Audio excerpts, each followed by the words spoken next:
सारा राज्य में सुभद्रा स्वागत पदयात्रा सुभद्रा योजना संबंध में जनसचेतनता सृष्टि करने भुवनेश्वर गिरी दुर्गा मंदिर रमादेवी विश्वविद्यालय पर्यंत एक पदयात्रा होती। कार्यक्रम में दुई उपमुख्यमंत्री प्रभाती परिड़ा और कनकवर्धन सिंहदेव उपस्थित थे।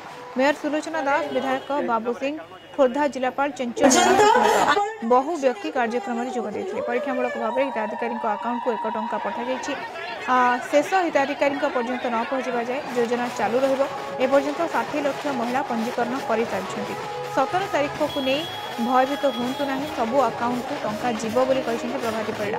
1 कोटी ऊर्ध्व महिला सामिल होगा सरकार लक्ष्य रखिंट। महिला और शिशु कल्याण विभाग पक्षर यह पदयात्रार आयोजन कर राज्यव्यापी अनुष्ठित हो 10,000 पदयात्रा। ए गाँ गाँव में सामिल होंगे एसएचजी महिला और आशाकर्मी।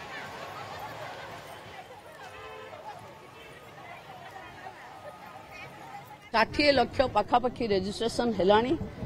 मु भावुची पुणी समस्ते आशा करवा कथा कि आमे जो कोटिए जेते अधिक हम समस्त को प्रथम किस्ती मिलिबो। प्रथम किस्ती को नहीं कहा मनरे द्वंद्व न रहिबा कथा। सुभद्रा बाटमारणा न हो, तेणु फुल प्रूफ देखिबा पई अकाउंट को टंके टंके जाउ। सुभद्रार किछि रेजिस्ट्रेशन रो टाइमलाइन नहीं।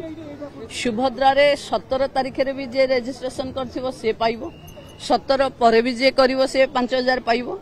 जदि प्रोसेस रे किए शेष हिताधिकारी डिसेम्बर जाए रही जाइछि से भी पाइबो। तेणु शेष हिताधिकारी न जोड़िबा पर्यंत सुभद्रा चली ये प्रथम किस्ती समस्त हिताधिकारी पाइबे।